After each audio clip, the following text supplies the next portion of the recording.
The emergency signal had been blinking on the screen for 3 hours.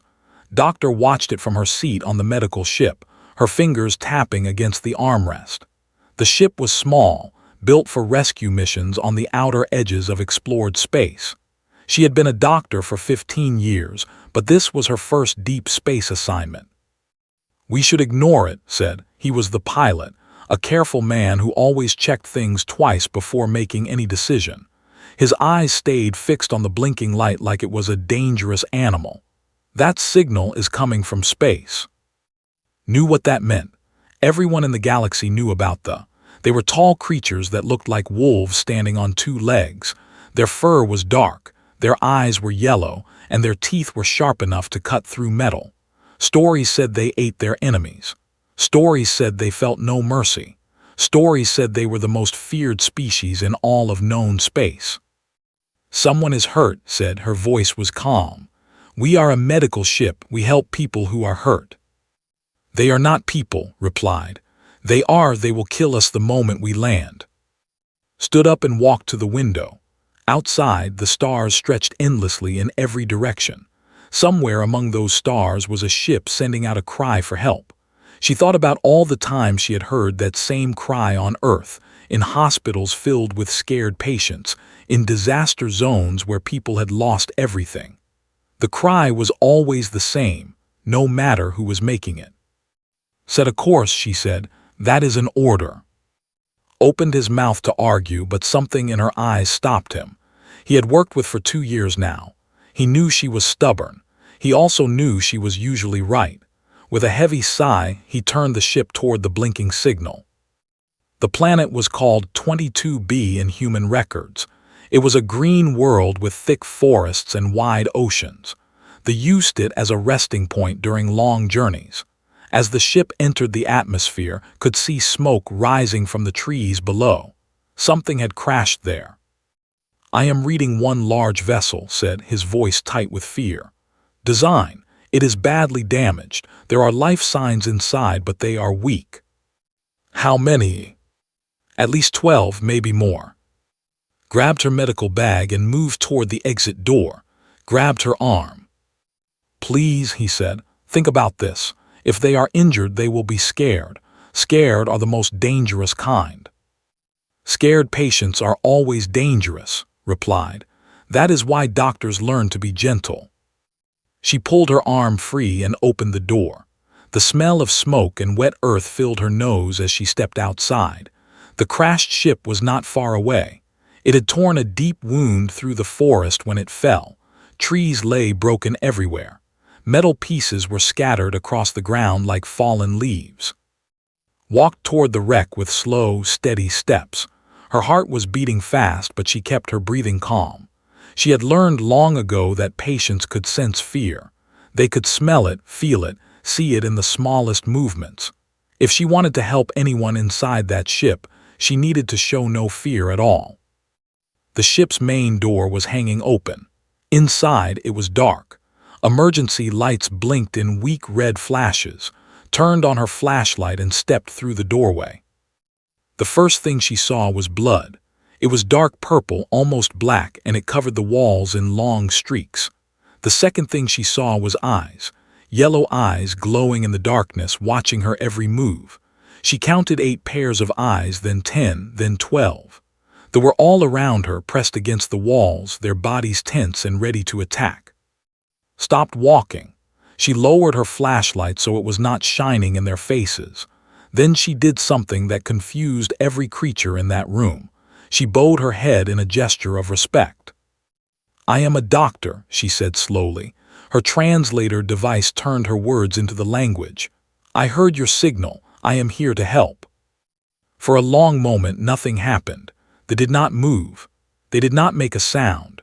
Then one of them, a large male with scars across his face, stepped forward. His yellow eyes studied like she was a puzzle he could not solve. "Human," he said. His voice was deep and rough. "Why would a human help?" "Because someone is hurt," replied. "That is the only reason I need." The tilted his head. Behind him, the others were growling low in their throats. Could see their muscles tensing, their claws extending. One wrong word and they would tear her apart. But then she heard something else. A small sound, almost too quiet to notice. It was a whimper, a cry of pain, and it was coming from the corner of the room. Looked past and saw what was hiding in the shadows. It was a cub, a tiny child, barely old enough to walk. Its fur was matted with blood and its side was torn open by a deep wound. It was trying to crawl toward her, its small body shaking with every movement. Without thinking, walked past She heard him growl a warning, but she did not stop. She knelt beside the cub and opened her medical bag. "It is okay," she whispered. "I am going to help you." The cub looked up at her with wide, frightened eyes. For a moment, it seemed to understand. Then it collapsed against her chest, too weak to stay awake any longer. Behind her, the adults were silent. They watched as this small human held their child in her arms. They watched as she began to clean the wound with gentle hands. They watched, and for the first time in their lives, they did not know what to do. Worked through the long night. She stitched the cub's wound closed. She gave it medicine for the pain. She wrapped it in clean bandages and held it close to keep it warm. The other never stopped watching her, but they never attacked either. Something had changed in that dark, broken ship, something that none of them could explain. When morning light finally came through the cracks in the hull, looked up to see the standing over her. His eyes were different now. The anger was still there, but there was something else too, something that looked almost like respect. "Why?" he asked. "Why did you not run?" Looked down at the sleeping cub in her arms. Its breathing was steady now. It would live. "Because some things matter more than fear," she said. The said nothing, but for the first time he lowered his claws, and in the language of his people that meant more than any words ever could. 3 days passed on the broken ship. Did not leave. She could not leave. The cub needed constant care, and she was the only one who could give it. Stayed on their medical ship nearby, too scared to come inside but too loyal to fly away without her. The cub's name was Bora. At least, that was what decided to call her. They did not share their real names with outsiders. It was against their customs, but needed something to call the small creature that slept in her arms each night, so she chose a name from her own language. Bora meant purple, like the color of blood. Bora's wound was healing but slowly. The gash had been deep, cutting through muscle and nearly reaching bone. Every few hours would change the bandages and clean the injury with medicine. It was painful work. Bora would whimper and cry, her small claws digging into his arm, but she never tried to bite. Somehow, even at her young age, she understood that the pain was meant to help her. The adult watched everything. They sat in circles around the room, their yellow eyes following every movement. The one whose name had learned stayed closest of all. He did not trust her. That much was clear. But he also did not stop her from working. "You have not slept," said on the third morning. His voice was rough, like stones grinding together. "Humans need sleep." Looked up from changing Bora's bandages. Her eyes were red and tired. "I will sleep when she is better." "She is just a cub, one of many. Why do you care so much?" It was a question had heard before in different forms. Why do you work so hard? Why do you give so much? Why do you care about people who cannot pay you back? She had never found the right answer. There was no right answer. There was only the feeling in her chest when she saw someone in pain, a feeling that told her to help, no matter what. "In my culture," said slowly, "there is a belief. We believe that all life is connected. When one creature suffers, all creatures suffer. When one creature is healed, all creatures are healed."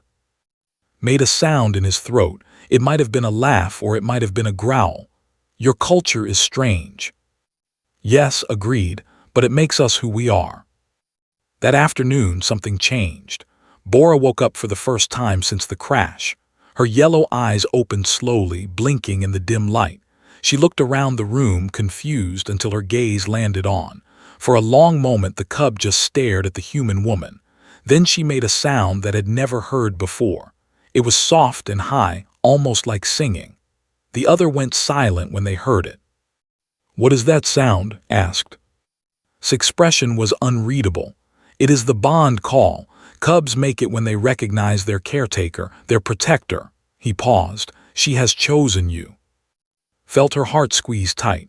She looked down at Bora, at those big yellow eyes filled with trust. "I do not understand." Among the bond is sacred. When a cub chooses a protector, that bond lasts for life. You saved her. You held her through the pain. Now she sees you as family. The weight of those words pressed down on like a heavy blanket. She had come here to help, to do her job as a doctor and then leave. She had never expected this. She had never expected to become family to an alien child. But when Bora reached up with one small paw and touched her face, knew she could not turn away. She wrapped her arms around the cub and held her close. "Then I will protect her," she whispered. "I promise." The days grew longer after that, work to heal not just Bora but the other injured as well. There were many of them. The crash had broken bones, torn skin, and left wounds that would take weeks to mend. At first, the adults refused to let her touch them. They would growl and snap their teeth whenever she came near. But Bora changed things. The little cub would walk beside wherever she went. When approached and injured, Bora would sit next to them and make soft sounds of comfort. It was as if she was telling them that this human was safe, that they could trust her. Slowly, one by one, the others began to accept help. Finally gathered enough courage to enter the ship on the 5th day. He walked through the doorway with shaking legs, expecting to be attacked at any moment. Instead, he found sitting in a circle of sleeping, with a small cub curled up in her lap. "What happened here?" he asked in a whisper. Looked up and smiled. It was a tired smile, but it was real. "I made some friends." Stared at her like she had lost her mind. "These are the most dangerous species in the galaxy, and you made friends with them. They are not so different from us. They feel pain. They feel fear. They love their children and mourn their dead. The only difference is that no one has ever shown them kindness before." Did not know what to say. He looked at the sleeping, at their peaceful faces and relaxed bodies. He had spent his whole life believing these creatures were monsters. But now, seeing them like this, he was not so sure anymore. Approached them from across the room. His face was as hard as ever, but there was something different in his eyes, a warmth that had not been there before. "Your human companion," he said to. "He is afraid of us." "He does not know you yet," replied. "Fear is easy, trust is hard." Nodded slowly. "You speak like an elder of our people. How do you know such things?" "I have seen many things in my life. I have learned that most creatures are the same underneath. They want to be safe. They want to be loved. They want someone to care when they are hurting." Bora stirred in his lap, making that soft singing sound again. Watched the cub with an expression that looked almost gentle. "She has never made the bond call before," he said quietly. "We thought she might never speak at all. The crash hurt her badly, not just her body but her spirit." He looked at with something like wonder. "You healed more than her wound, human. You healed her heart." Felt tears rising in her eyes, but she blinked them away. "I did not do anything special. I just showed her that she was not alone." "That is the most special thing of all," replied. "Among we are taught to be strong, to fight alone, to need no one. But you have shown us something different. You have shown us that strength can also mean asking for help. That courage can also mean trusting a stranger." He reached down and touched Bora's head with one massive paw. The cub made a happy sound and pressed into his touch. "Perhaps," said slowly, "we have been wrong about humans. Perhaps you are not as weak as we believed." Smiled through her tears. "We are not weak, we are just different, and different is not always bad." Outside the broken ship, the sun was setting over the green forests of 22B. The sky turned orange and gold, painting shadows across the walls. Somewhere in the distance, birds were singing evening songs. And inside the ship, a human woman sat surrounded by creatures that should have been her enemies, holding a child that had chosen her as family. It was the beginning of something new, something that would change everything. But in that moment did not think about the future. She only thought about the small, warm body in her arms and the promise she had made to protect it. Whatever came next, she would face it. She had to, because that was what family did. 2 weeks had passed since the crash. The broken ship was slowly becoming something like a home, had fixed what she could, cleaned what she could not fix, and turned one corner into a small medical station. Had started helping her, though he still jumped every time a walked past him. Bora was getting stronger every day. She could walk now without limping, and her fur had grown back over the wound, leaving only a thin scar to show where she had been hurt. But even as her body healed, she refused to leave side. Wherever the human woman went, the small cub followed. At night, Bora would curl up against chest and fall asleep to the sound of her heartbeat. The other had started to accept this strange arrangement. They no longer growled when entered a room. Some of them even nodded to her in greeting. It was a small thing, but for it meant everything. Respect had to be earned among their people, and had earned it. But there was one problem. Bora kept tugging at her bandage. "Stop that," said gently, pulling the cub's paw away from the wrapping. "You will open the wound again." Bora whined and tried to reach for the bandage once more. Her small claws caught on the edge and started to tear it loose. "No, no, no," caught her paw and held it firmly. "I know it itches. That means you are healing, but you must leave it alone." Bora looked up at her with those big yellow eyes. She made a sad sound, like a child being told she could not have a toy, felt her heart melt. "Listen to me," she said softly. "I am going to tell you a story from my planet. Will you listen?" Bora tilted her head, curious. The other in the room slowly turned to watch. They had heard speak to the cub many times, but she had never offered to tell a story before. Took a deep breath and began. "Long ago on my world there was a young girl who lived in a small village. She was sick and could not walk. The other children would run and play, but she could only watch from her window. She felt alone and sad." Bora pressed closer, listening to every word. "One day a stranger came to the village. He was a doctor from a far-away place. He saw the sick girl and decided to help her. It took a long time, many months of medicine and care.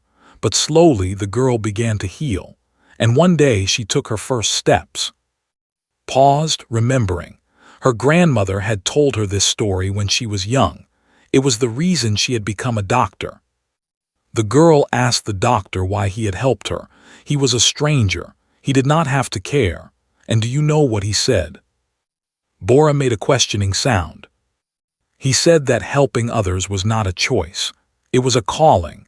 Some people are born to fight. Some people are born to build. And some people are born to heal. He was a healer.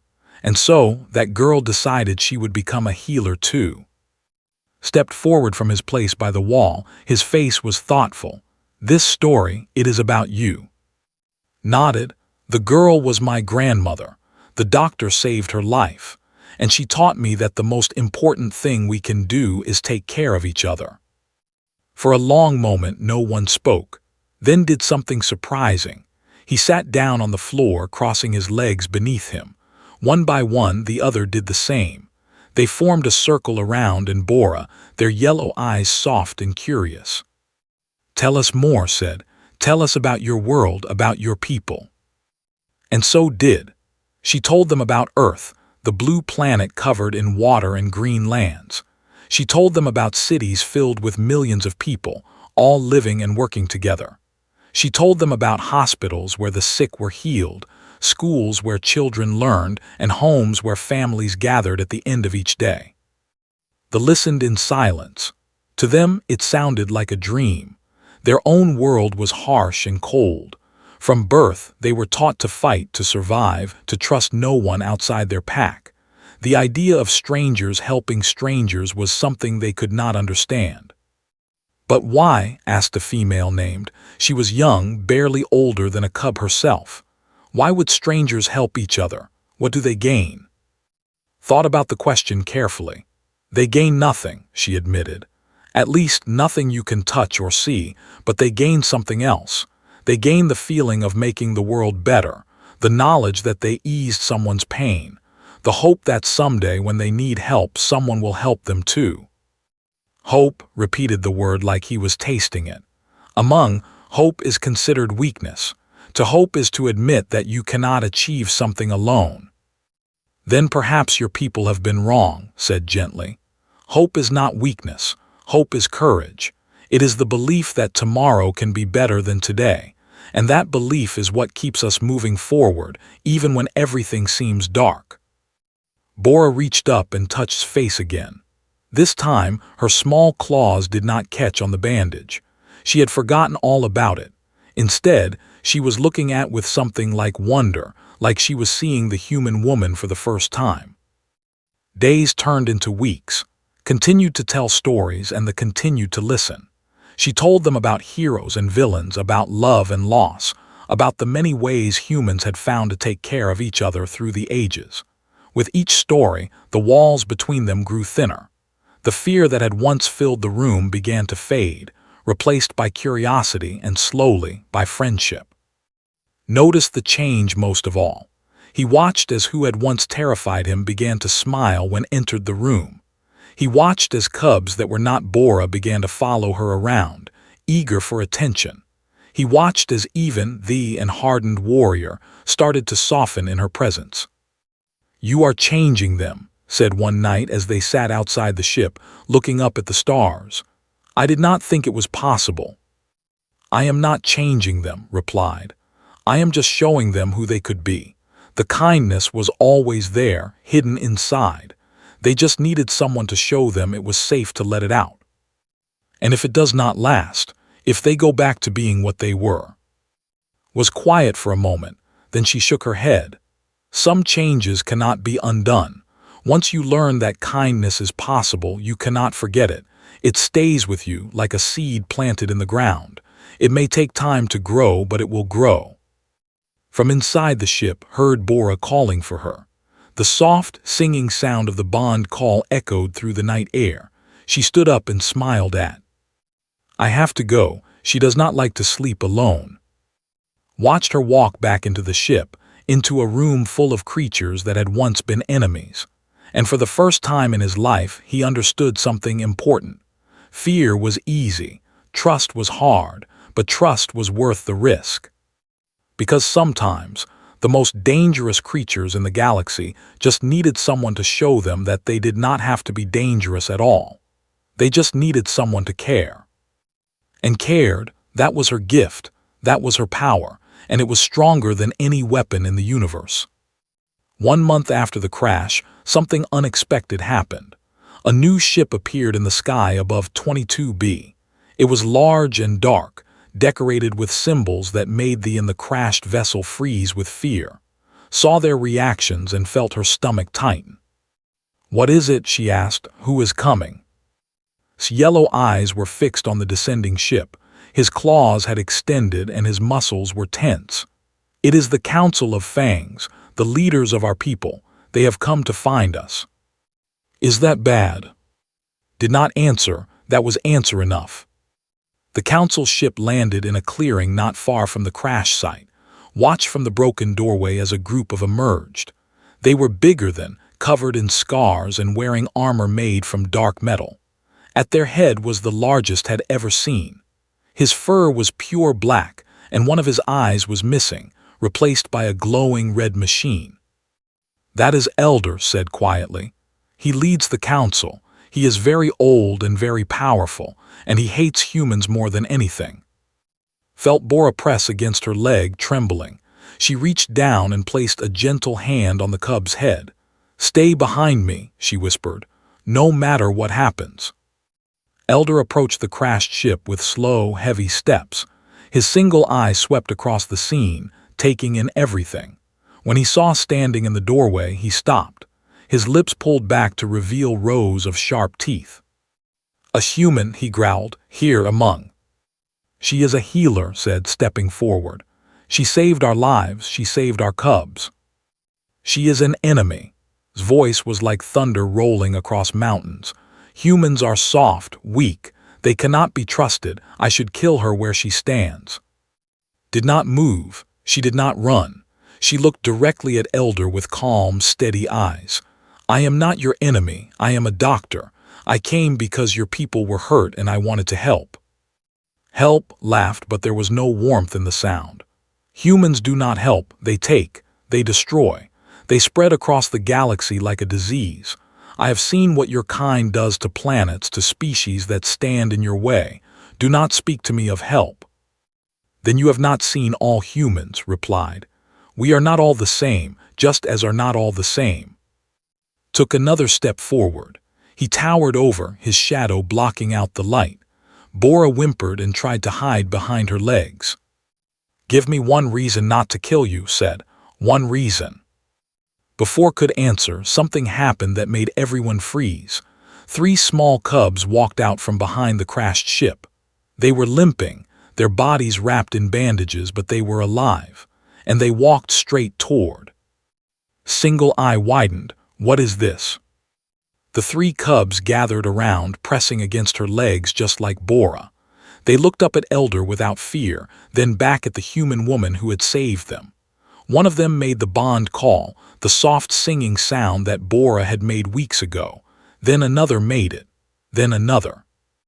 Behind, the council members shifted uneasily. They had never heard multiple bond calls directed at the same person before. It was unheard of. It was supposed to be impossible. They trust her, said, his voice filled with wonder. All of them. They trust only the human to make the pain stop. Stared at the cubs for a long, silent moment. His expression was impossible to read. Then he looked at again, and this time, the anger in his eye had faded. In its place was something else. Something that looked almost like confusion. Explain, he demanded. Explain how this is possible. Knelt down so she was at eye level with the cubs. She touched each of their heads gently, checking their bandages, making sure they were comfortable. Then she looked up at. When the ship crashed, these cubs were hurt, badly hurt. They were scared and in pain. Their parents were hurt too and could not help them. I was the only one who could. So you healed them, for what purpose? What did you ask in return? Nothing. His voice was simple and clear. I asked for nothing, I wanted nothing, I just did not want them to suffer. Was silent. Behind him, the other council members were whispering among themselves. This was not what they had expected to find. They had come expecting to punish survivors for the crash, to find blame and deliver judgment. They had not come expecting to find a human woman surrounded by cubs, all of them looking at her like she was their mother. One of the adult, the young female named, stepped forward. She stood beside and faced the elder. She stayed with us when she could have left, said. She worked through nights without sleep. She cleaned our wounds and sang to our children. She taught us that fear does not have to rule our lives. She taught us that strangers can become family. She taught you lies, said, but his voice was less certain now. Then why do our cubs love her? Joined, standing on the other side. Cubs do not lie, elder. They cannot lie. Their hearts know the truth, even when adults have forgotten it. And their hearts say that this human is worthy of trust. Looked at the cubs once more. They were still pressed against legs, still looking at her with complete trust and love. He thought of his own childhood, so long ago. He thought of the fear that had been beaten into him, the lessons that taught him to hate anything different. He had spent his whole life believing those lessons were right. But now, seeing this human surrounded by cubs, he was not so sure. Stand, he said too. His voice was rough but no longer threatening. Stand and look at me. Stood slowly. She kept her hands at her sides, open and unthreatening. She met his eye without flinching. You are either very brave or very foolish, said. I have not decided which. I am neither, replied. I am just a doctor who believes that all lives have value, even the lives of those who might want to kill me. Something flickered in his eye. It might have been respect. It might have been something else entirely. You will come with us, he said at last. You and your pilot, you will come to thee and speak to the full council. They must hear your words for themselves. Stepped forward, his face pale. Is that safe? No, admitted. It is not safe, but nothing important ever is. Looked down at Bora, who was still pressed against her leg. The cub's yellow eyes were worried, but she nodded slowly, as if she understood. I will come, said, but the cubs come with me, all of them. I will not leave them behind. Studied her for another long moment. Then, for the first time, the corner of his mouth twitched in what might have been a smile. Very well, he said. Bring the cubs. Perhaps they can teach the council what you have taught them. And so, 1 month after landing on a planet to answer a distress call, Doctor left 22B with 4 cubs and 1 confused pilot. She was heading into the heart of enemy territory, surrounded by creatures who had every reason to hate her. But she was not afraid, because she had learned something important in that crashed ship. She had learned that trust was stronger than fear, and kindness was stronger than hate, and with those weapons she could face anything, even the most dangerous species in the galaxy. It was a planet of mountains and storms, where the sky was always gray and the wind never stopped howling. Stepped off the ship and felt the cold cut through her clothes like a knife, but she did not shiver. She could not show weakness here. Bora walked beside her along with the 3 other cubs who had chosen to follow. They moved through the crowds of who had gathered to see the human. Thousands of yellow eyes stared at as she passed. Some were curious, some were angry, some were confused, but none of them attacked. The presence of the cubs made that impossible. The Council of Fangs met in a great hall carved from black stone. It was ancient, built in a time before they had learned to travel among the stars. Statues of warriors lined the walls, their faces frozen in expressions of rage and power. Walked between them with her head held high, the cubs padding softly at her heels. 12 elders sat on raised platforms at the far end of the hall. They were the oldest and strongest of their bodies covered in scars earned through centuries of battle. At their center sat, his single red eye glowing in the darkness. This is the human, announced. His voice echoed through the hall like thunder.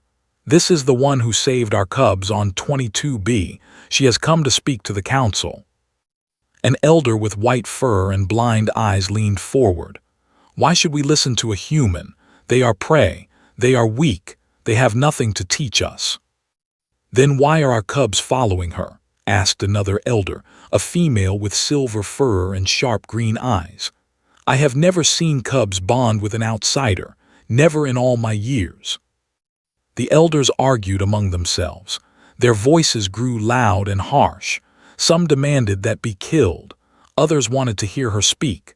The debate went back and forth like waves crashing against rocks. Through it all, stood silently and waited. She had learned patience from years of being a doctor. She had learned that sometimes the best thing to do was nothing at all. Finally, raised one massive paw, and the hall fell silent. Let her speak, he commanded. Let us hear what this human has to say, then we will decide her fate. Stepped forward. She looked at the elders, at their faces and cold eyes. She knew that one wrong word could mean her death, but she also knew that this was her only chance to make a difference, to show them that there was another way. I came to your people because they were hurt, she began. Her voice was calm and clear. I did not know they were. I did not care. All I knew was that someone needed help and I had the power to give it. Why? The white-furred elder demanded. What did you gain? Nothing. I gained nothing except the knowledge that I had eased someone's pain. That is enough for me. That is enough for most humans. The elders exchanged glances. This answer confused them. In their world, everything was a trade. You did not give without expecting something in return. The idea of pure kindness was foreign to them. You speak of kindness, said the silver-furred female, but humans have been cruel to many species. They have taken planets. They have fought wars. How can you claim to represent kindness? Nodded slowly. You are right. Humans have done terrible things. We have been cruel and selfish and destructive. I do not deny this. But we have also been kind. We have built hospitals to heal the sick. We have created laws to protect the weak. We have sent ships across the galaxy to rescue strangers in need. She paused, gathering her thoughts. Every species has both light and darkness inside them. They have it. Humans have it. What matters is which side we choose to follow. I choose kindness. I choose to believe that healing is better than hurting, and I believe that your people can make the same choice. The hall was silent. No one moved. No one breathed. Then, from the front of the crowd, Bora stepped forward. She walked past the elders, climbed the steps to his platform, and sat down at his feet.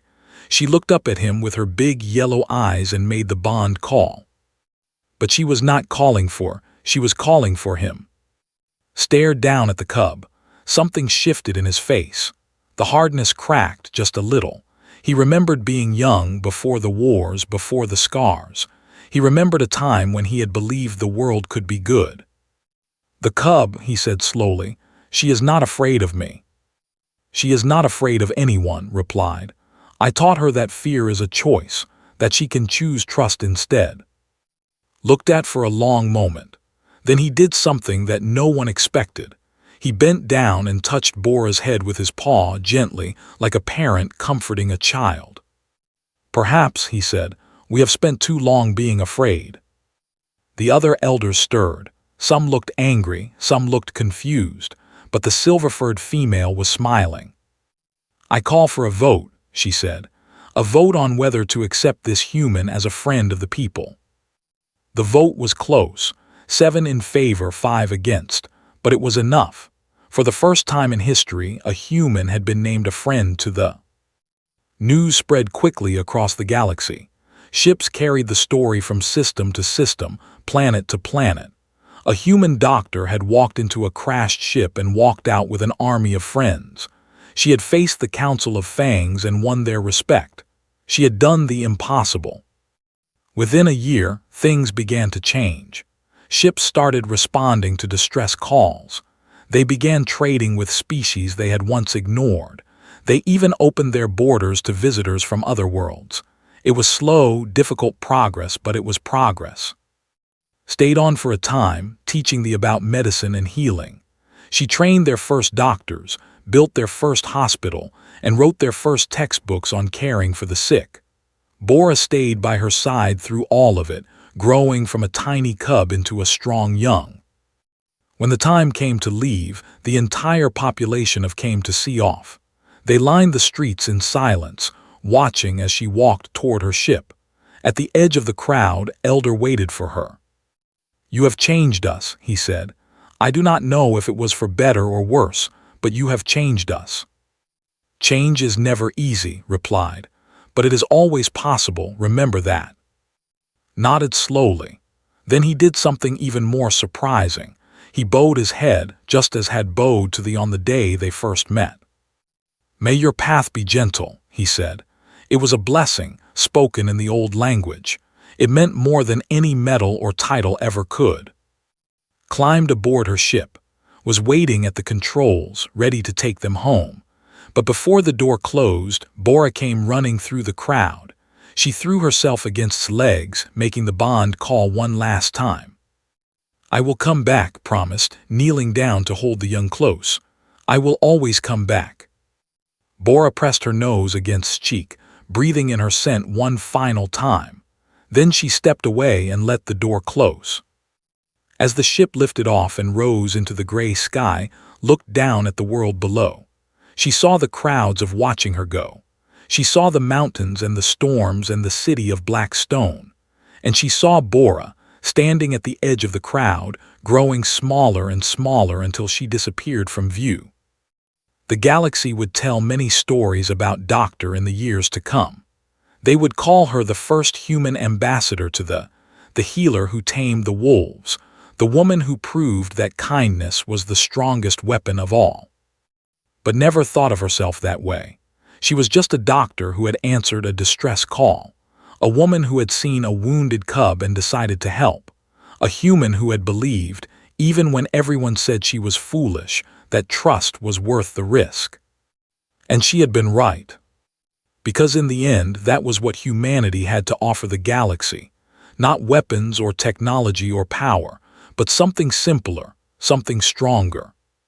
The belief that every life mattered, the courage to help a stranger, and the hope that tomorrow could always be better than today. That was humanity's gift, and it was a gift that would change the stars forever.